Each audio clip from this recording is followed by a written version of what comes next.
If you only had one number to tell you whether your revenue base is healthy, net revenue retention would be it. In just a few minutes, I'll show you exactly how to calculate NRR and what it means for your growth.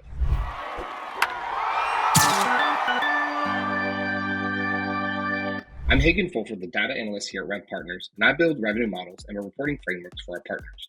Today, we're going to look at the right side of the recurring performance model, ending MRR and net revenue retention calculations. Here's the full recurring revenue performance model that we visited last time. The right side is where we track recurring revenue after a customer goes live, capturing net new, cross-sell, upgrades, downgrades, and churn. This is where we measure the health of our existing base.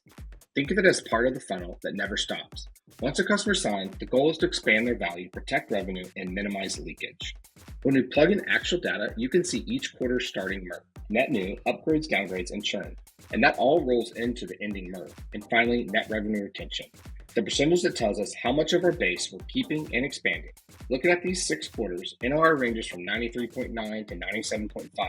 That's a narrow band, but notice the dip in Q4 24 and the recovery in Q2 25. Those swings tell a story about retention, health, and where we might need to dig deeper. So the ending MER calculation.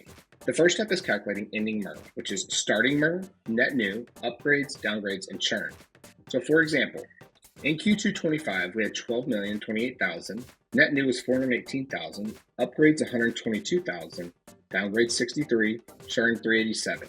This brings us to 12.1 in ending MER, our new starting MER for the next quarter. This number is critical because it's the baseline for all future retention and growth calculations. Next, we'll calculate net revenue retention. The formula for this is starting MER plus upgrades and downgrades and churn divided by your starting MER gives you your net revenue retention. So again, in our example, we take the $12,028,000 plus the $122,000 from upgrades, downgrades, and churn to get 97.27. Here's why this matters.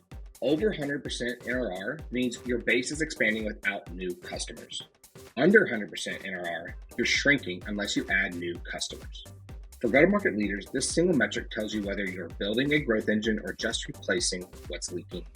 By tracking NRR every quarter, you get an unfiltered view of your customer's base. No spin, no hiding behind new deals. In our next video, we'll unpack what's driving all of our numbers from the left side to the right side of this model by looking at the secondary KPIs so you can take targeted action to improve your NRR.